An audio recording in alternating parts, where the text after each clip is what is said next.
Does that say 4,000,000?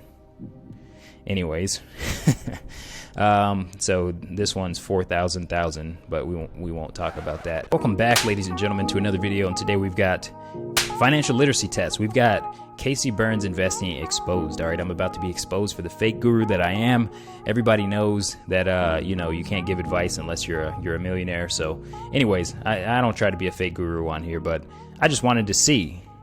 I wanted to do it live and see how much do I actually know, right? So 94% of Americans failed this financial literacy test. So I'm going to try to do as few cuts in this as possible. I promise I'm not cheating. Okay, I swear I didn't see the question.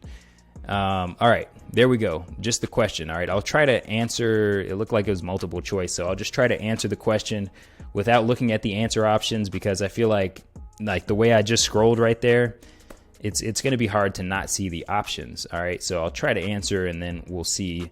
Anyways, yeah, we'll try not to cheat here. So let me know what you guys get out there. Be honest about what happens down there. So let's get into it. How much will the typical married couple retiring at age 65 spend on out-of-pocket expenses for healthcare throughout their retirement in dollars? I don't know. I mean, I feel like this is just, that's more trivia. Like, I don't know. That's not financial literacy, really. I feel like that's just kind of like random facts. Quick math. Let's go with, I don't know. You probably need about a million or so to retire. Maybe a quarter of that is expenses. Let's go with 200,000. 266,000. Okay. I'm not counting that question. We're 0 for 0. All right. We're not going to count that question because I feel like that's not financial literacy. We're doing this live though, so let's keep it going. If you purchase a bond and interest rates rise, what will happen to the price of the bond? Okay, so if interest rates rise, that means that the bond is getting cheaper, all right, because the bond is basically the price divided by, or the interest divided by the price, that's the interest rate. So if the interest rates rise, right, that means that the interest price, that means that the interest is getting, no, that means that all that said, if interest rates rise, bond price will go down, right? Because the cheaper the bond, the higher the interest rate, all right? You're buying the thing for less. So rise, fall, what will happen to the bond price? It'll fall, C. All right, we got it.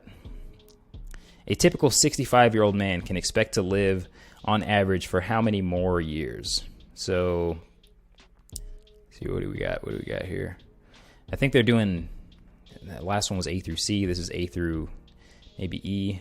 All right. The options down here are 10, 15, 20, 25, and 30. So I know that the average life expectancy is 78, but assuming that you don't die in infancy, or, you know, assuming that you make it to 65, it's going to be higher than 78. So 13 would be 78. So we can pretty much knock off 15. So it's either 20 or 25, but 20 or 25, over, under. Let's go with 20. Let's go with C. 20. All right.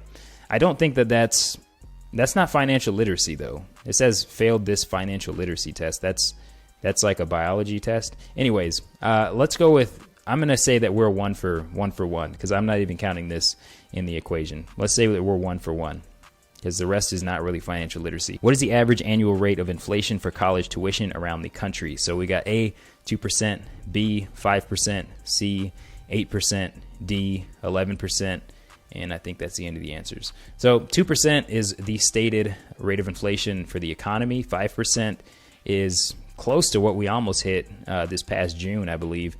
So I don't think it's that. I know that tuition is raising much faster than, it's one of the big contributors to inflation. So it's one of the big boys. I don't think it's 11% quite. So let's go with C, 8%. C, 8%. Let me know what you guys got. I think that's the end of this quiz. Let's go to another one. Let's do one more. All right, this is the next one. Most Americans fail this financial literacy test. Will you?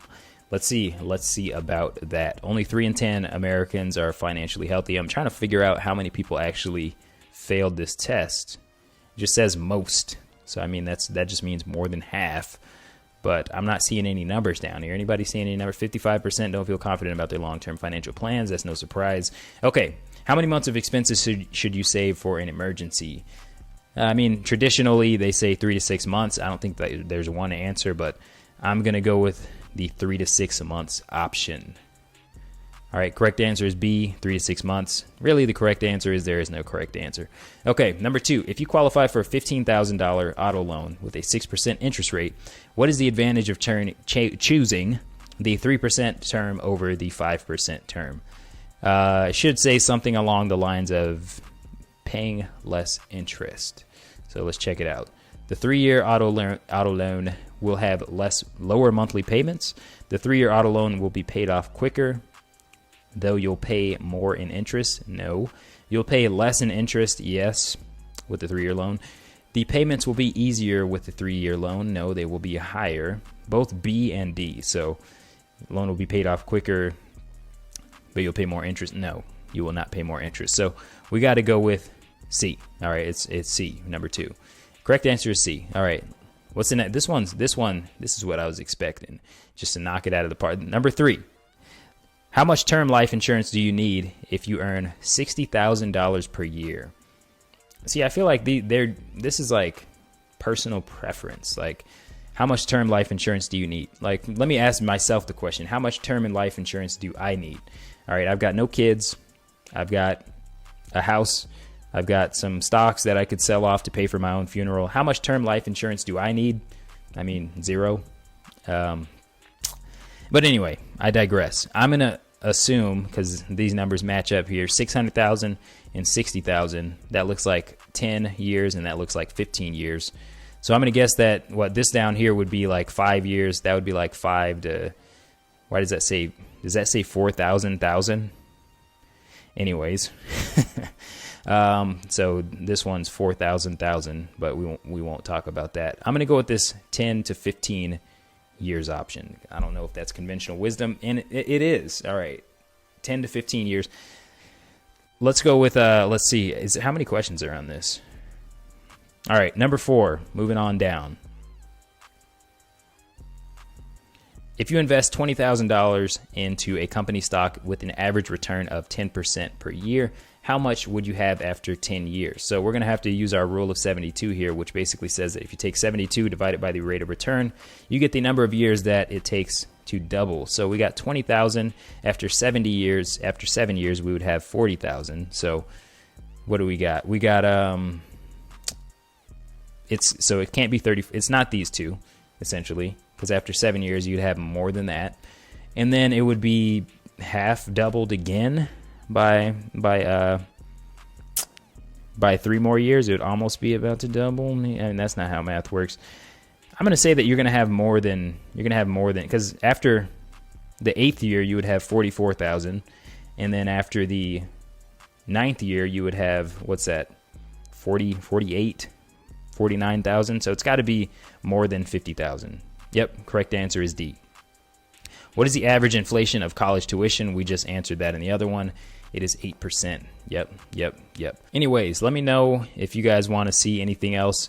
If you guys have any financial literacy tests or whatever other tests. I know there's some political compass tests that some people wanted to see me take out there. And yeah, let me know what you guys want to see out there, because sometimes I don't know. All right, hit that thumbs up button if you like this video, and I'll see you guys in the next video.